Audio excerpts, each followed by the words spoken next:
Good morning and welcome to the Standing Committee for Wednesday, April 21st, 2021. Council will continue to meet virtually until further notice. Meetings can now be viewed live on the city channel and live streamed on YouTube. Excuse me. Our first order of business is public comment. I would like to remind all speakers that the rules of council state that comments are limited to matters of concern, official action, or deliberation, which are or may be before city council, and profanity will not be permitted. Please provide your name and neighborhood for the record, and you will be given 3 minutes to speak. Our first speaker is Aikuhana Hamalkina.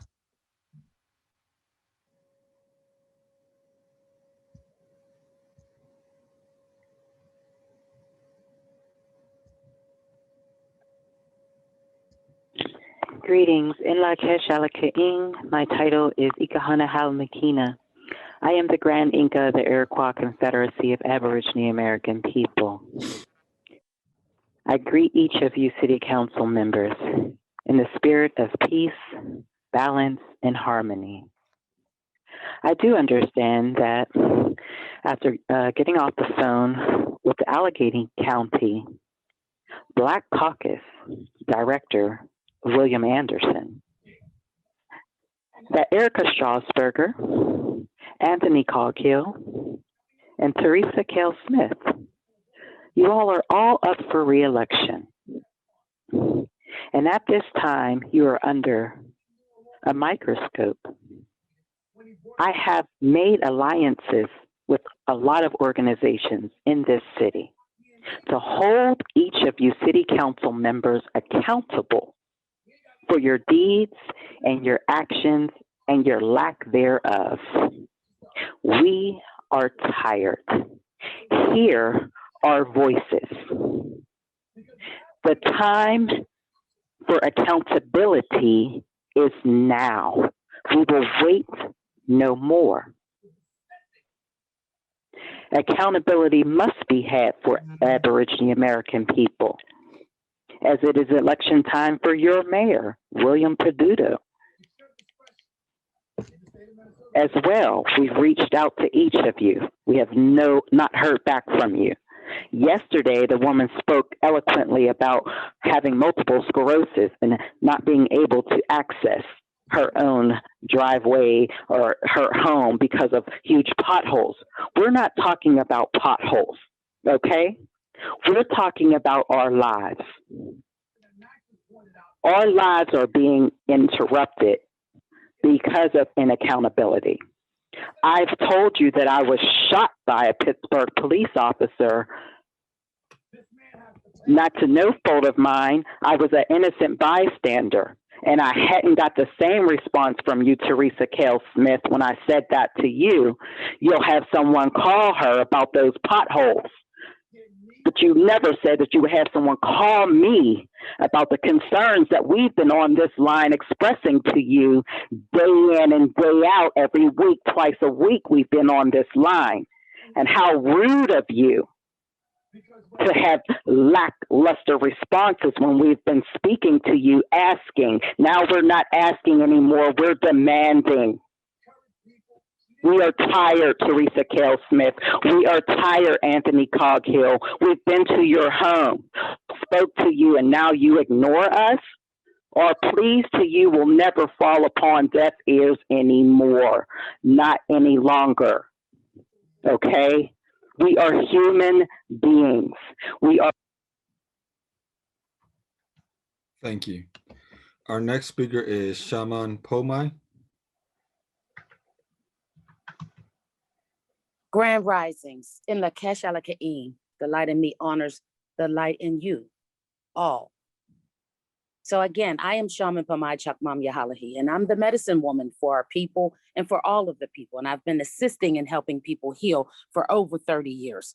Various ailments such as cancer and diabetes and high blood pressure and various other ailments and illnesses that plague our communities, but also plague the Black community too as well. And I've assisted those people as well as all other ethnic groups. So I'm not here as a biased person.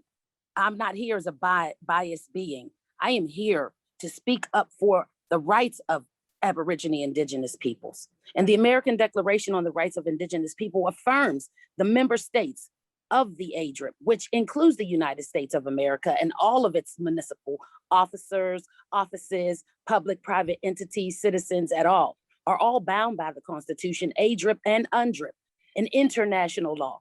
The rights of our people are both essential and of historical significance to the present future of the Americas.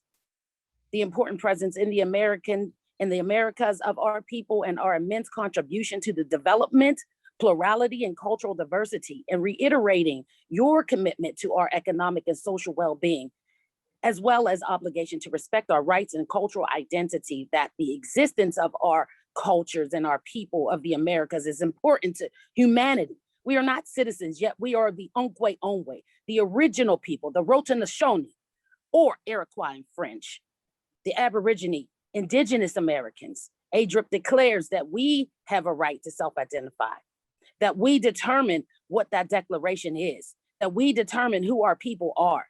Again, we are not citizens. The civil rights are specifically designed for citizens.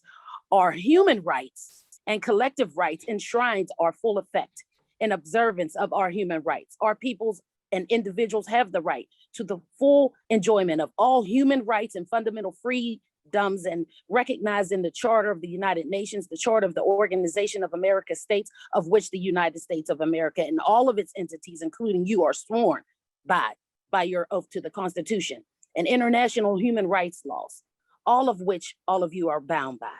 We reject assimilation. We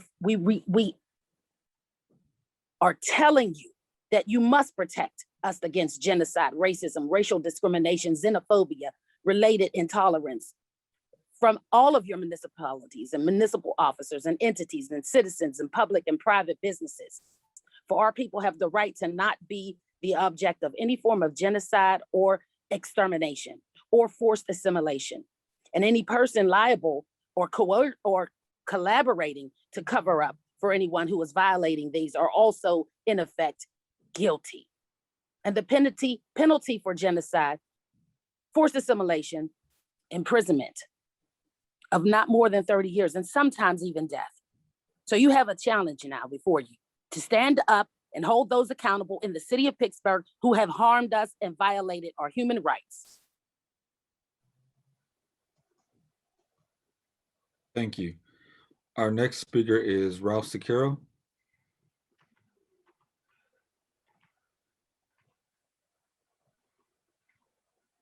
Am I on? Yes, sir. Okay, good morning, members of City Council. My name is Ralph Sikora. I reside in Banksville community, and I am the president of the Pittsburgh Firefighters Union and a 24-year veteran of the Pittsburgh Bureau of Fire. As you plan to discuss legislation concerning how money from the Recovery Act will be used by the city of Pittsburgh with a focus on racism, I want to make sure I draw attention to the matter of gender inequality within the Pittsburgh Bureau of Fire. This is an issue that has gone unaddressed for decades, and I'm not here to blame anyone, but to bring awareness to the issue. As we work to achieve a more diverse fire bureau through changes in recruitment and testing procedures, we must also make changes to have a more inclusive fire bureau. Inclusion is about making people count, allowing people to feel they belong. Our female firefighters not provided adequate restrooms, sleeping quarters necessary in working 24, 36, and sometimes 48 hours in a fire station. Over the years, minimal attempts have been made to try to address this issue, but no true capital investment has been made. Inclusiveness is the degree to which a workplace or organization has created an environment in which everyone is treated fairly and respectfully, having equal access to opportunities and resources, and can contribute fully to the organization's success. I ask this council, do you want the perception of equality or true equality in Pittsburgh? If it's true equality, then we must begin in your own house with your own employees. Please consider addressing these matters as you decide how to utilize the recovery money. Thank you. Thank you very much for those comments. Yeah, thank you. That exhausts our list of registered speakers, which takes us to our standing committee agenda. First, clerk, please take the roll. Reverend Burgess. Here. Mr. Coghill, Here. Ms. Gross, Here. Mr. Kraus, Here. Mr. O'Connor, Here. Mrs. Cal Smith, Here. Ms. Strasburger, Here. Mr. Wilson, Here. Mr. Lavelle Chair, Here. 9 members present. Thank you. Our first committee of the day is Finance and Law, which is chaired by myself. We have first new paper is Bill 1385. Bill 1385, resolution authorizing the mayor and director of the Department of Finance to enter into a license agreement with Mystic Construction Company and certain related entities to allow the performance of site preparation work on designated city property in order to facilitate the construction of the Cal Bride Place, an affordable housing development. Motion to approve. Second. Any discussion? Seeing none, all those in favor say aye. Aye. Aye. Any opposed? The bill is recommended. Next bill 1389. Bill 1389, resolution authorizing and directing the mayor to establish a joint Pittsburgh Recovery Task Force consisting of representatives of the Office of the Mayor, President of Council, President Pro Tem, and Chairman, Committee on Finance and Law, City Council, to oversee the distribution of funds allocated to the city of Pittsburgh pursuant to the American Recovery Act of 2021. Motion to approve. Second with discussion. Discussion, Councilman Kraus. Yeah, thank you. I believe in the spirit of the bill, but I'm not 100% comfortable with the language of the bill. The terminology to oversee the distribution of funds, I believe, is the responsibility of every council member. That is what we do here. We oversee the budget. I would like to see that language amended to make recommendations toward the distribution of funds, but not to oversee the distribution of funds. I think it's a little confusing in defining the role of every council member. So those are my comments, and I welcome other members' comments as well. Thank you. Other members? Councilwoman Gross. Thank you, Mr. And Chair. then go ahead. Sorry. Oh, thank you. So I caught that same thing. And I remember last week at introduction that Councilman Burgess said he was modeling it on the Rudiak legislation, perhaps around the capital budget committee. And I intend to go back and look at, and I wonder if it's got the same language with the oversight. And I've never been under the impression that the capital budget committee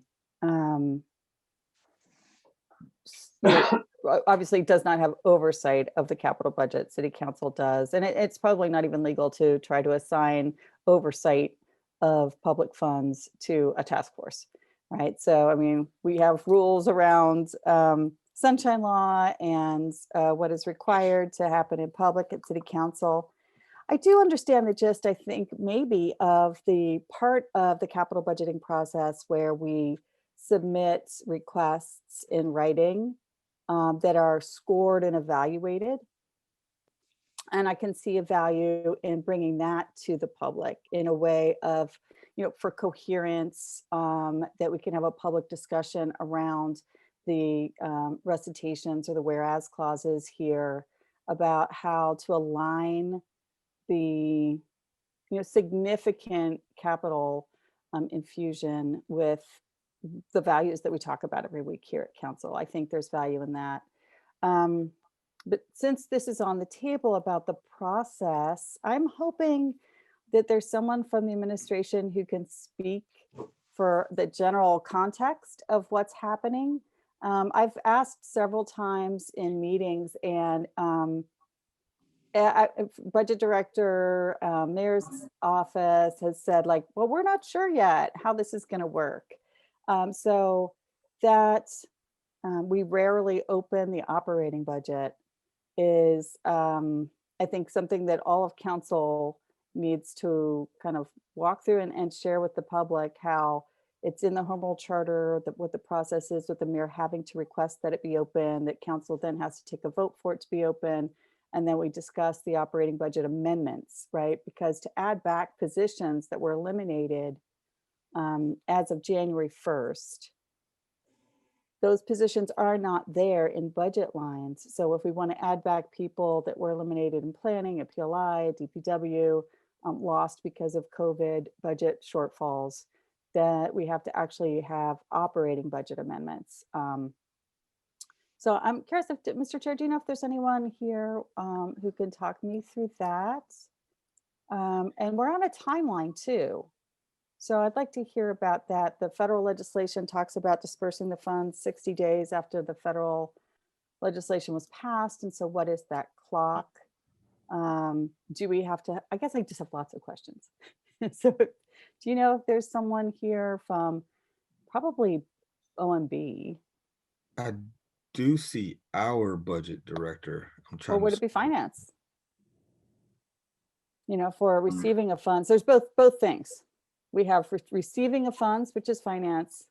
And then of course, we're going to have to allocate funds as the body, which is budget.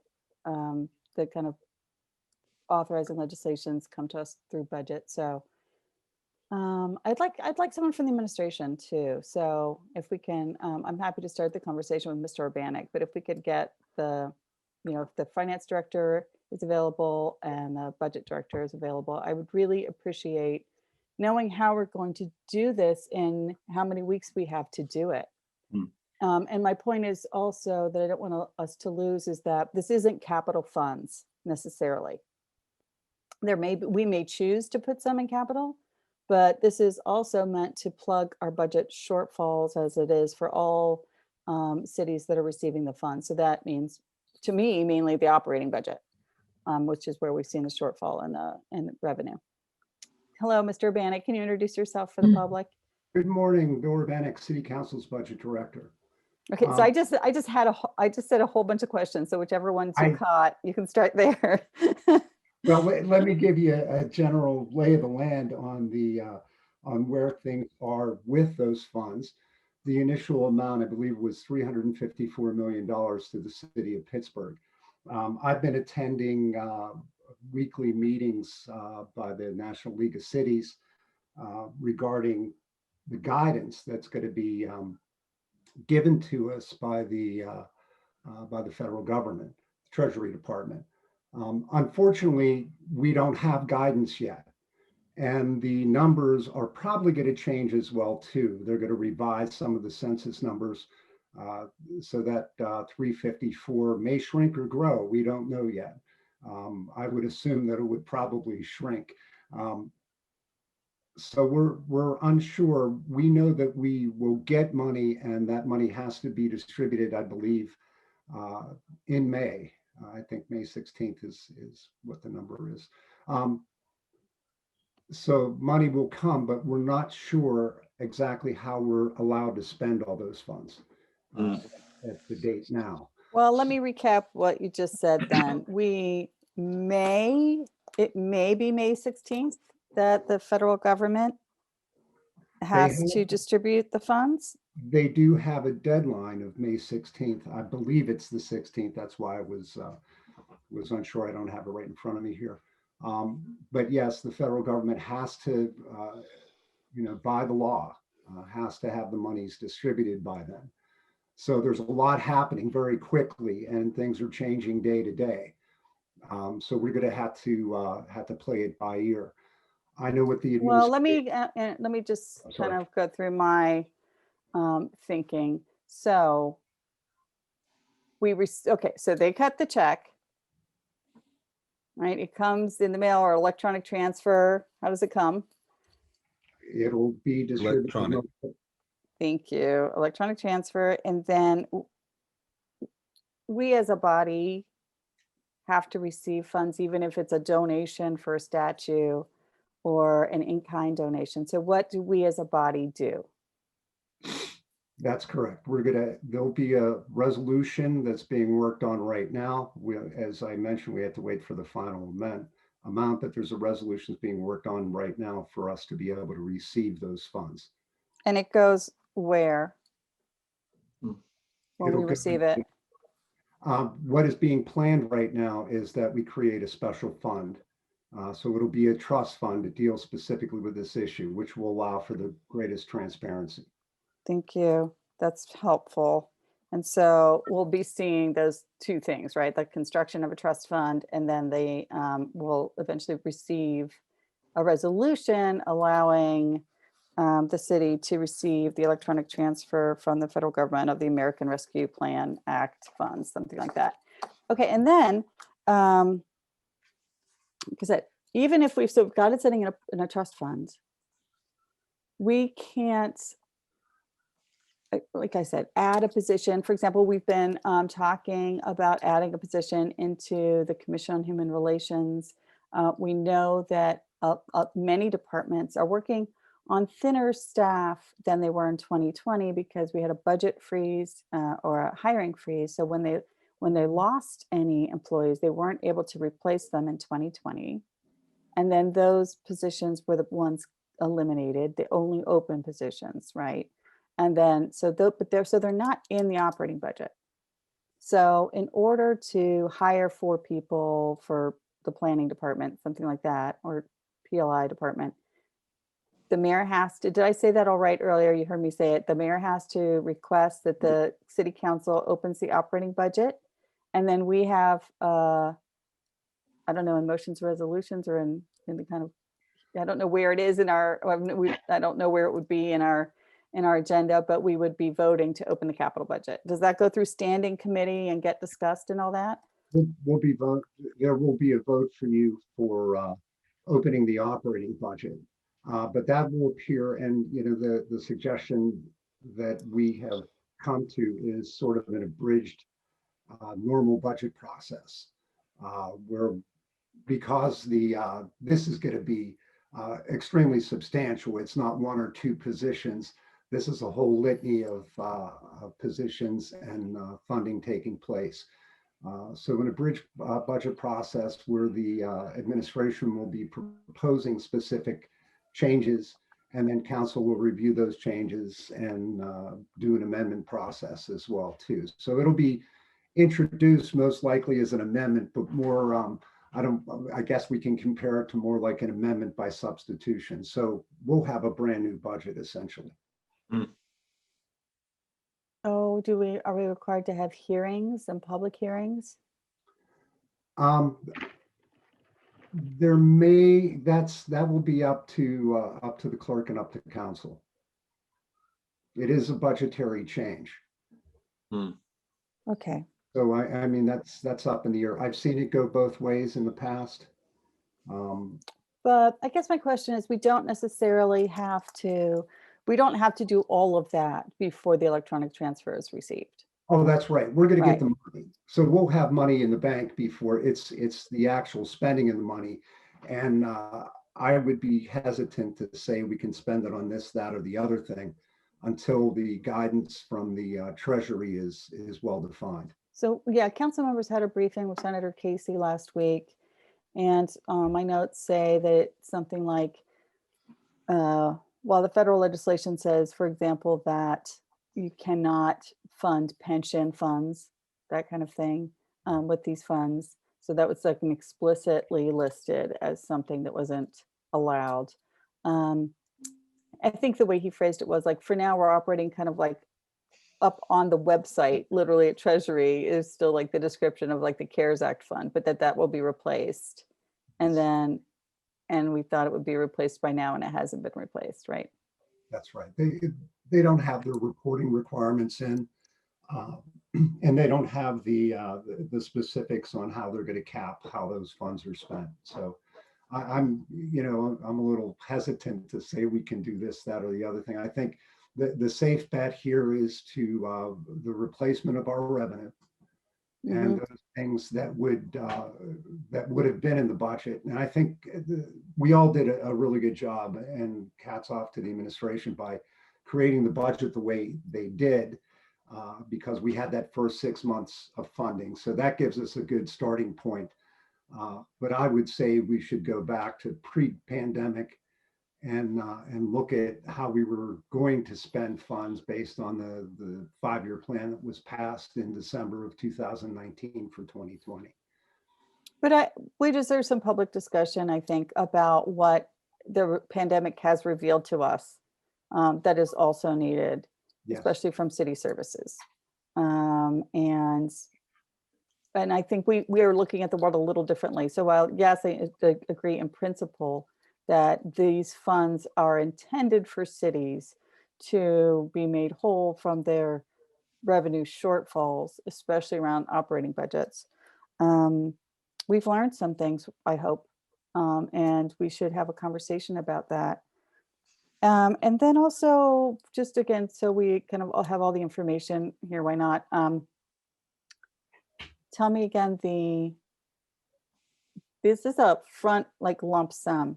This isn't an annual, right? And this isn't intended to cover just this year. So these funds are intended to help us out for the next 24 months, or is it just like a year and a half?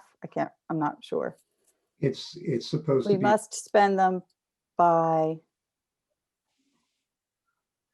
It's a 2-year thank you. plan. Okay. So like 24 months from when we receive it. Yes, and that as well too hasn't been really well defined by the Treasury at this point. Okay. So are we able to stretch those funds out, say we're going to be short in one particular revenue category for several years, which we know we will. Right. Are we going to be able to still cover revenue then, or are we going to have to look at more cuts in the 5-year plan later on down the road? Right. All right. That was very helpful. We hadn't really had that much information in a public setting and all together. And Mr. Chair, would you indulge me just to kind of verify that with the directors and see if they kind of have the same information or any additional information? I don't see them. Sure. I'm like Councilwoman- scrolling through panelists, but I don't see anybody. Director Paulus has joined us if you want him to come on. I appreciate that. Thank you. Morning, council members. Sorry, I'm having camera difficulties, so I can't be on camera right now. We all totally understand that. No problem. So you can just introduce yourselves for us. Kevin Paulus, the Director of the Office of Management and Budget. Thank you, Director. So again, the kind of like, when do we think we'll receive the funds? How many funds? How will they be received? And then what happens after we receive them? If you could just kind of give your version, I'd appreciate it. Yeah, sure. Those are all really good questions. So first of all, we are supposed to receive the first half of the funds within 60 days of the bill passing, which is around May 10th. I've been on numerous webinars every week trying to get guidance from Treasury around the allowable uses of these funds. Everything that has been coming out right now is Treasury is still working on it. I'm hopefully getting guidance this week or by early next week. We do know that Councilwoman Gross, you were correct. We do know that we cannot use them on pension funds. The funds right now, it's an estimate. Treasury is also still working on updating their census data that would be driving the finalized amounts to cities. Everything that we see right now, it's around $354.9 million to the city of Pittsburgh. However, Treasury has been very explicit in saying those amounts may change as well. I'm hoping once we get guidance that those numbers will be finalized and we will know for sure how much funding we are given. With these funds, there will be a reporting function back to Treasury. And just like the allowable uses, we are still waiting on guidance from Treasury on what those reporting guidelines are. And as far as I hopped on, I heard a question about the timeline of the funds. The guidance that we do know right now is the funds must be expended by 12/31/2024. So we will get the first half of the funding by May 10th. The second half of the funding will come a year later, and we have until 12/31/2024 to spend the funding. However, more guidance around what the definition of spent will be needed to help guide us on what our path forward looks like. That is interesting. Thank you for that. So I didn't catch that the first time. So we're actually just getting half up front. Yes. Okay. And then the second half a year later. Half we're not sure when, or does it say like it has to be by May 10th, 2022 or something? It doesn't have a specific date. It just says within 1 year later. So I would anticipate that it would be the same date, only a year later. Okay. That's good to know. And so I wrote down December 31st, 2024. We don't know exactly what spent means. That's still kind of a question mark. But when you say that, I assume it means that like, it's not like borrowing a bond where, you know, you might actually be sitting on it until like the 15th year before you're not supposed to. You're supposed to spend it so that you enjoy the asset for like the 20 years. But sometimes cities have trouble moving those. Right. But so this is not meant to be like that. There's literally going to be requirements that we are using this for things that are replacing our revenue, what we would usually use revenue for. Yeah, and there could be other categories that we could use it for, as far as investing in infrastructure, fleet needs, and other things like that. But again, until a finalized document at least, comes out from the Department of Treasury, we won't know that for sure. Right, and they could even put like percentages of things, like they do, Sure. kind of like, yep, okay. They're for everything that I've seen, they're making the program and informing it on the fly. Right. It seems a little disconcerting, but that's okay. We're really grateful for this infusion of funds because we know that we are stretched thin. We know our departments and personnel are stretched thin, and we know that we're falling short on services in some places, and that there are real needs out there in the community. So thank you, Ms. Director Paulus. Director Anderson, do you have something you'd like to add? No. No, not at this time, Councilman. Director Sounds Anderson. like Director Powell answered all your questions. Director of City Finance. Thank you though for being here. Okay, so I think that's all the questions I have, Mr. Chair. I appreciate you finding the directors for us. Thank you. Thank you. I believe Councilman Burgess was next. Sure. So two different things. I will, I think, do them in reverse order. I think that Councilman Kraus is correct. In fact, I am willing to do a verbal amendment even here at the table if he's comfortable with it, because I think he's right. Let me sort of do a couple things. First of all, mechanically, the legislation actually simply codifies a process we've used for the last few years in doing the budget, right? And applies it to the stimulus money. We have had council leadership negotiate with the mayor's office to have these recommendations that come over to council. That process is what I've tried to duplicate in this legislation. So it's not really trying to do something different than we do, although this is a different situation. The second thing is that, what it does do is it says, okay, we understand that we have this problem of racial inequity in our city. And I think even today, you start hearing the word equality, but equality is not the issue that we're talking about at the moment. It's racial equity, which is different than equality, right? And so if we're not intentional about racial equity, this is the largest infusion of dollars in the history of our city. If left to its own devices, these dollars will be split into, and it's going to be, we understand that the dollars will go into all sorts of things in terms of our budget, but there will be some discretionary money. I think somewhere between 10 to 20%, probably closer to 15, probably around $45 million. Of that dollar amount, I believe, it's important that discretionary money that will have no real commitment to our 5-year plan be allocated in an equitable way. I also believe, and talking to, Councilwoman Strasburger, she's been very helpful with me about this. I also believe that the public must have an opportunity to participate in that conversation.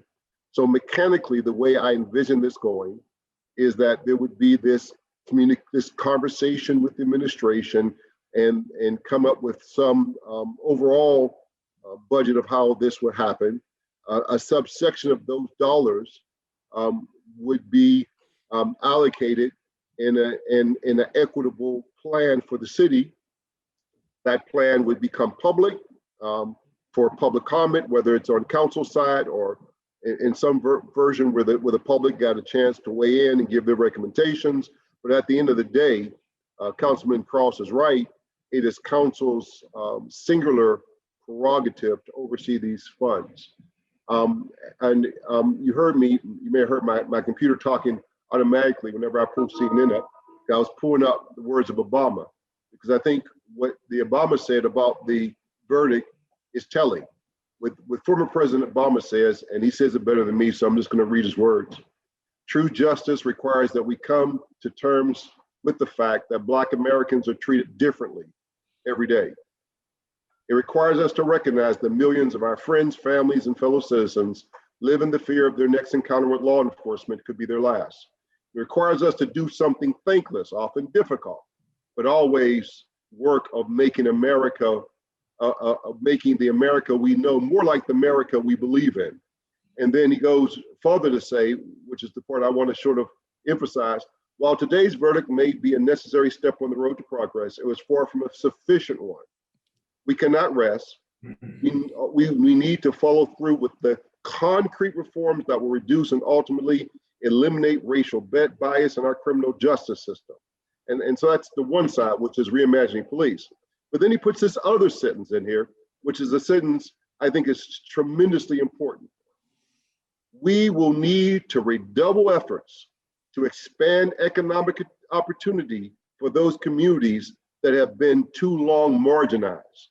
These are connected, they're not separate. We cannot reimagine the police and that be enough for racial harmony and racial reconciliation in our country. We must do the hard thing, which is we need to redouble efforts to expand economic opportunity for those communities that have been too long marginalized. And that's why the equity first spending plan becomes very important. Of those discretionary dollars, somewhere between 30 and 45 million over the next 2 years, we must make sure, without a doubt, that that money is spent in terms of our priorities. And the priority of this city, the priority of our time is racial reconciliation, of investing in those marginalized in Pittsburgh African-American communities. Again, everybody's pain is sufficient and significant, right? Certainly being a woman, we heard a little bit about today, the problems of women is very significant. But if you're a Black woman, your pain is worse. If you're gay, lesbian, transsexual in Pittsburgh and are discriminated against, that pain is real and awful. But if you're Black, gay, lesbian, trans, your pain is worse. If you're poor in Pittsburgh, your pain is real. But if you're Black and poor, then your pain is worse. Because if you're white and poor, you tend to live in an affluent community or you live in a middle class neighborhood that has amenities. If you're Black and poor, you're living in a food desert without grocery stores, without gas stations, without drugstores. And so we have this once in a lifetime to put our money where we say where our priority is. And so this legislation, so now that's the process that I believe. So if it's okay with council and Mr. Krause who makes this, I would like to make a verbal amendment because I think he's exactly right. And my amendment would be in section 2 to strike the word oversee and to insert the words recommend to city council. Interrogatory, please. Yes. Yeah, I'm 90% there, Councilman, and I appreciate your assistance and support. I was thinking sort of along the lines of strike the word oversee. We agree on that, and replace oversee to make recommendations as to, and then it would complete the distribution of funds allocated to the city of Pittsburgh pursuant. I'm comfortable with either one.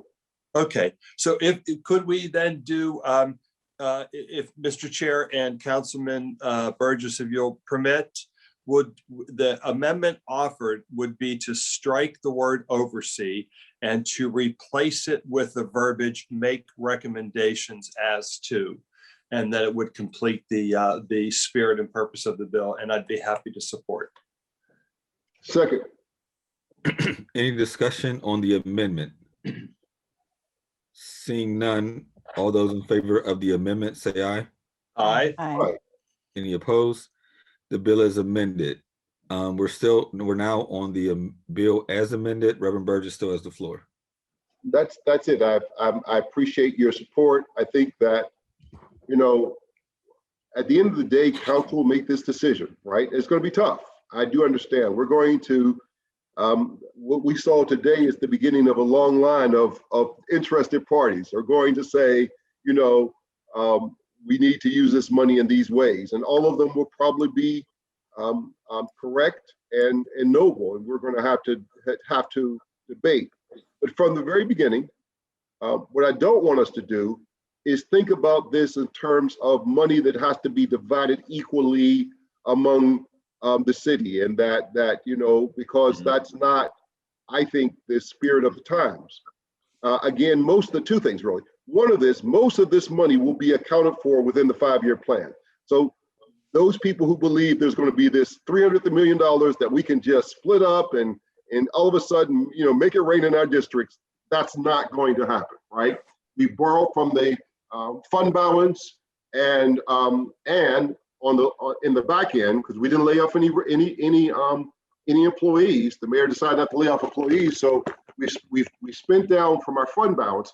But second of all, which we don't talk as much about, our revenue going forward will be displaced, right? Because of COVID and businesses going out of business and a variety of things, our income is going to be less moving forward. And so these dollars have to replace those dollars, at least in the short fund, of both what we've spent and monies that we won't get. But there will be just some of my back of the envelope, and I have talked to the mayor about this and to the budget director, there will be a subsection of these funds. Again, the number, just for round numbers, I've been using the 15% number, which gets you to about $50 million, more or less. That's the number I've been sort of talking about, $50 million of money that probably can be massaged to have direct impact. And I'll go further. I mean, I'll be very transparent. I don't know at the end of the day what the committee will recommend or what council will approve. Certainly my argument will be the avenues of hope, because it is for the most part citywide, and it's in, you know, the majority of council districts, and will affect African Americans across the city, not just in any one council district, but that may not be where a significant chunk of this money goes, although that would be my argument, because it checks all the boxes, right?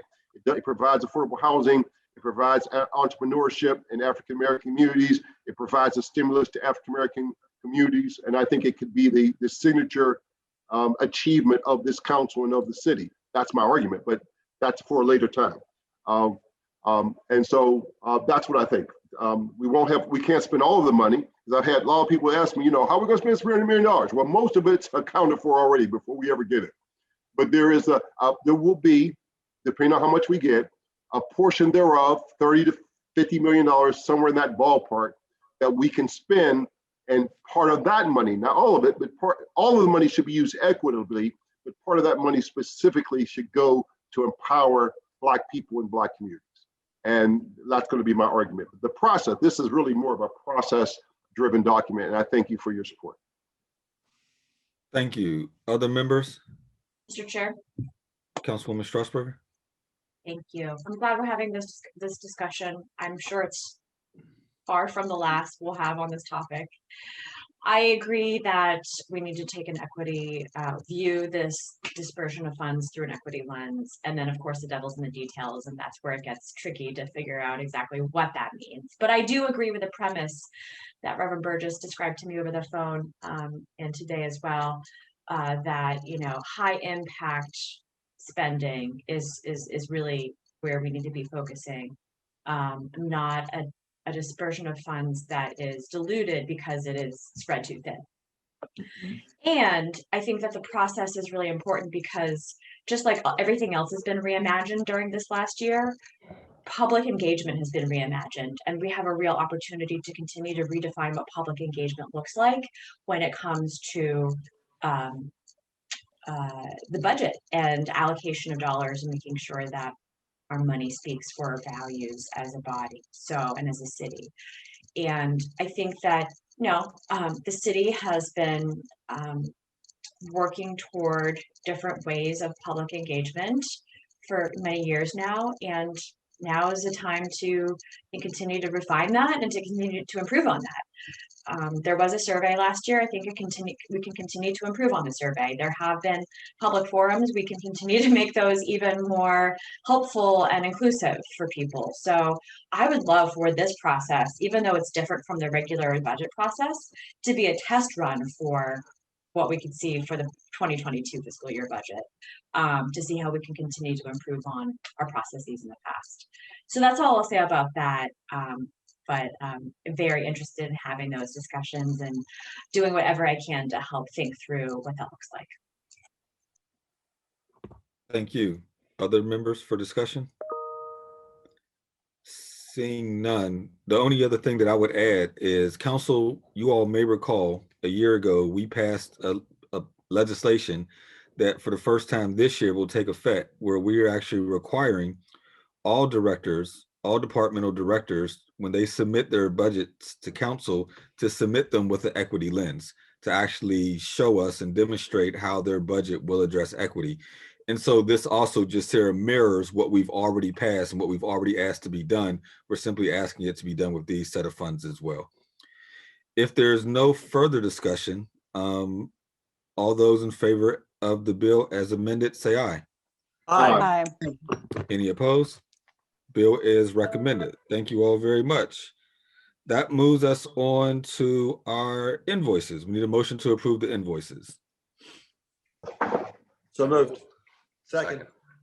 Any discussion? Seeing none, all those in favor say aye. Aye. Any opposed? Invoices are approved. Need a motion to approve the intra-departmental transfers. So moved. Second. Any discussion? Seeing none, all those in favor say aye. Aye. Aye. Any opposed? Transfers are approved. Need a motion to approve the P cards. So moved. Second. Any discussion? Seeing none, all those in favor say aye. Aye. Any opposed? P cards are approved. That takes us to our Public Works Committee, which is chaired by Mr. Coghill. For one deferred paper, Bill 1367. Bill 1367, ordinance extinguishing an easement in the 20-foot strip of real property adjacent to the easterly side of 21st Street, 60 feet in width between Smallman Street and Railroad in the 2nd Ward of the city. Motion for a brief discussion. Second. So I'll defer to Councilwoman Gross. I think she had some questions on this, and take your lead on it.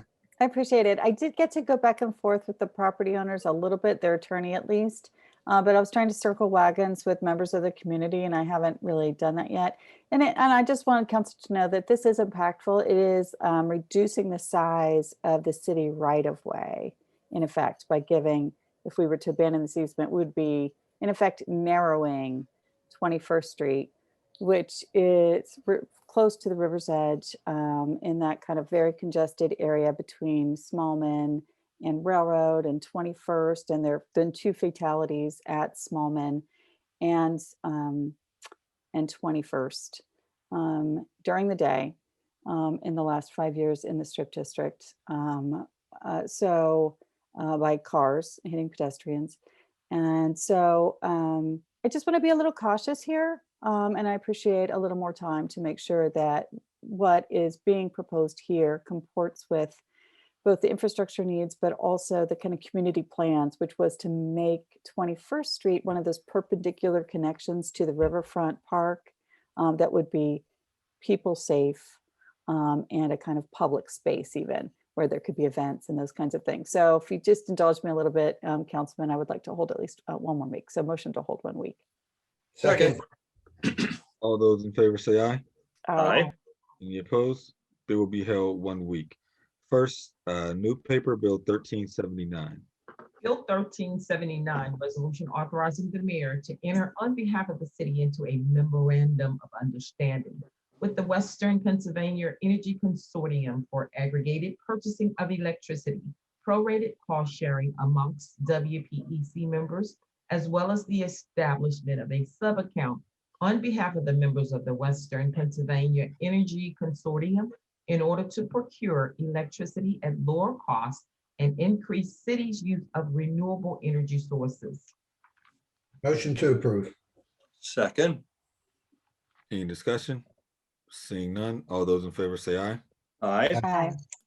Any opposed? Bill is recommended. Bill 1380.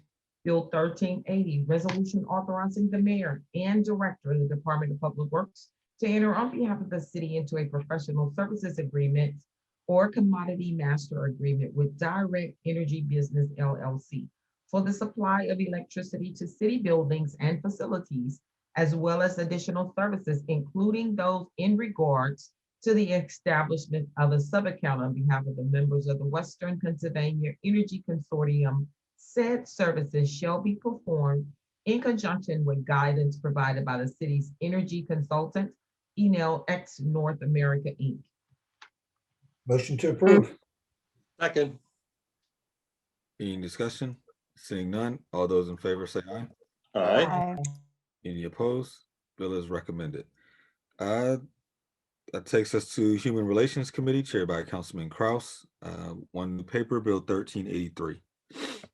Bill 1383, resolution amending Resolution 491 of 2019, providing for an agreement with the CREATE Lab at Carnegie Mellon University to develop an interactive mapping to utilizing local housing data regarding discrimination, displacement, eviction, and gentrification to help provide evidence for systemic and complex housing complaints, and to better coordinate outreach efforts with local advocacy agencies in an amount not to exceed $30,000. Motion to approve, very brief discussion. Second.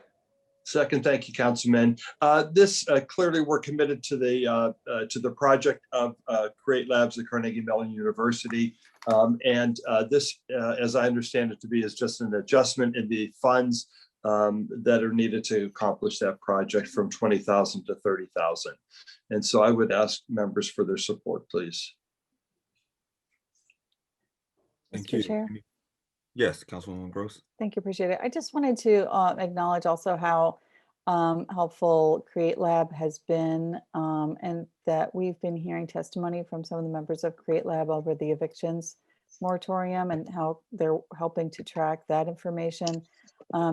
If you haven't gone yourself, members of the public or city council members, it's worth just going. So it's sure it's mapping, but it is so smooth and easy to navigate, and it has like enhanced visuals.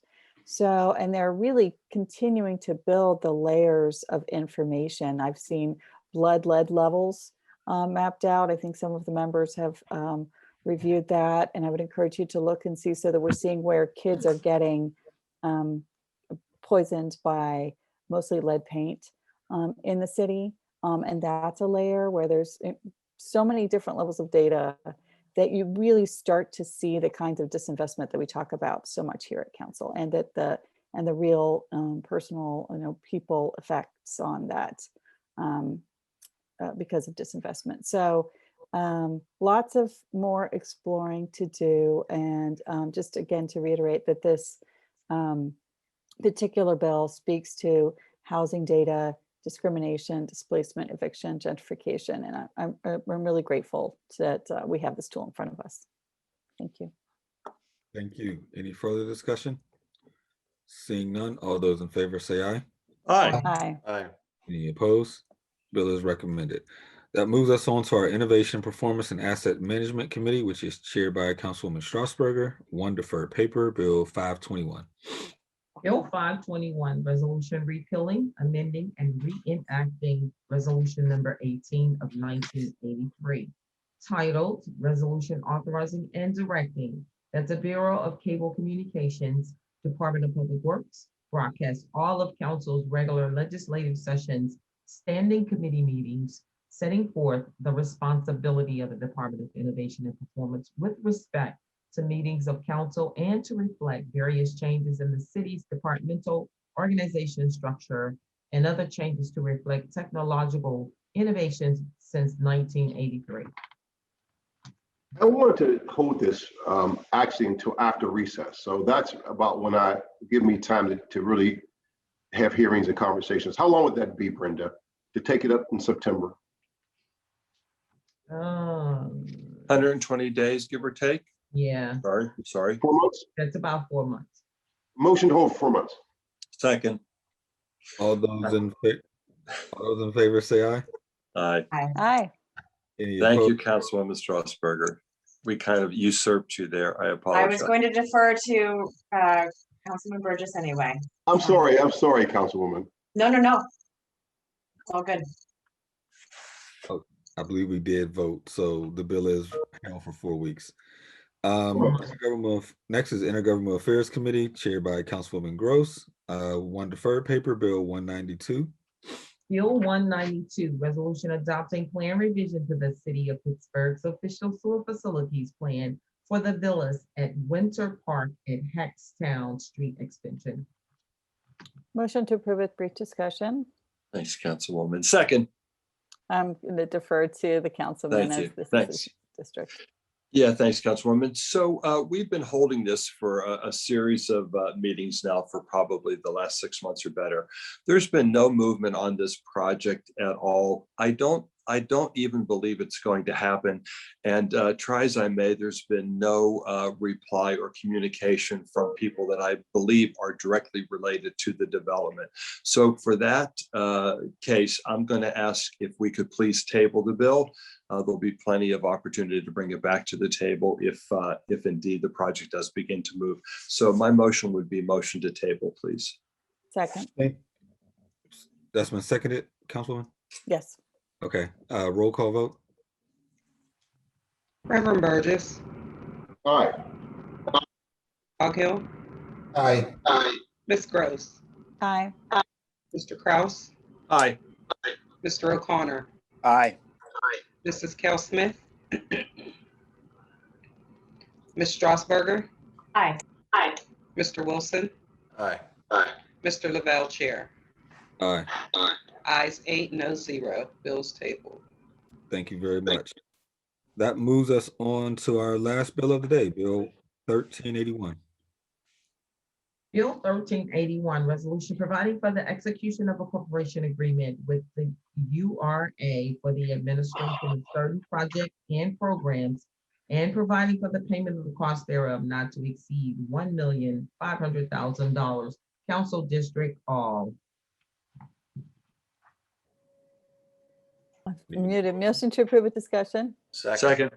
So I actually got briefed on this so many weeks ago now. I'm not remembering the exact details of it. I was just looking for it, but I think this is one of our annual allocations. And I don't know if I could indulge the chair to see if he remembers which projects these were.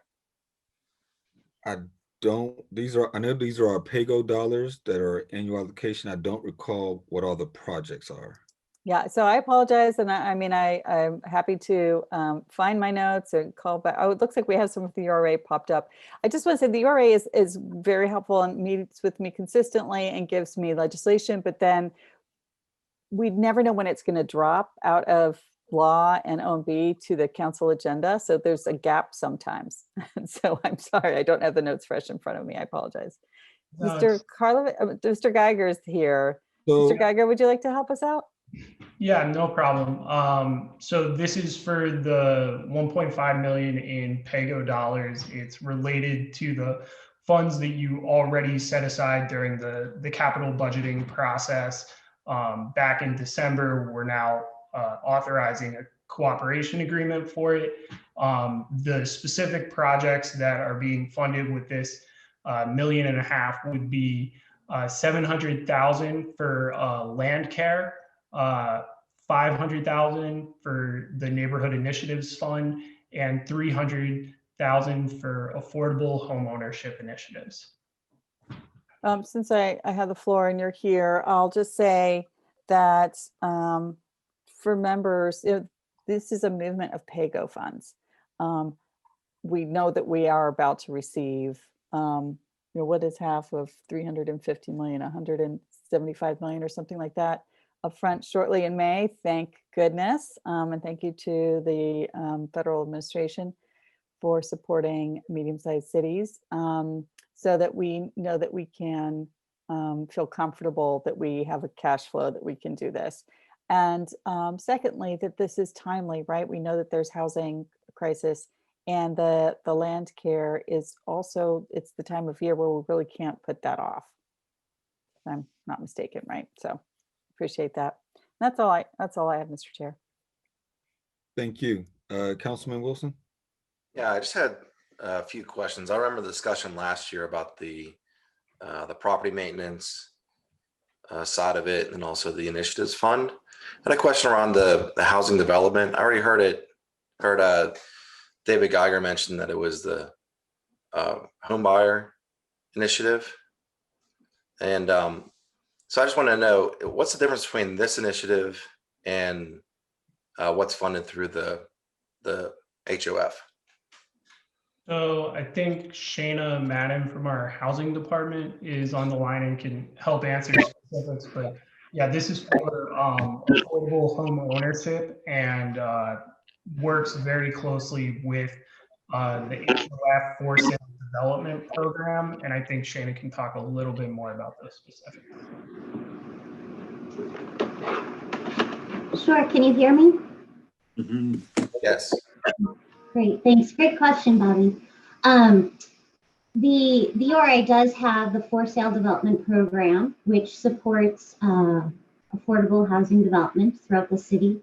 And currently that program is funded through, like you said, the Housing Opportunity Fund, home, and CDBG dollars.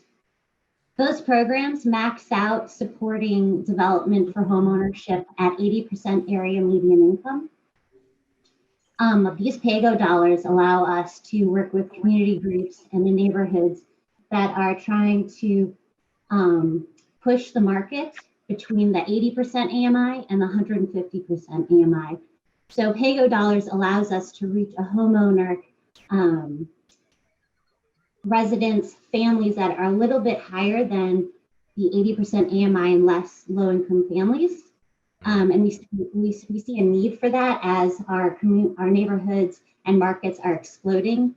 We want to make sure that families and residents of all incomes can continue to afford these homes in our neighborhoods. Does that answer your question? So it would be in addition to homeowner or the HOF funds, but it would be targeting a higher income below market rate. Right. It does. And I just want to know, is there, like, will this 300,000 go quickly?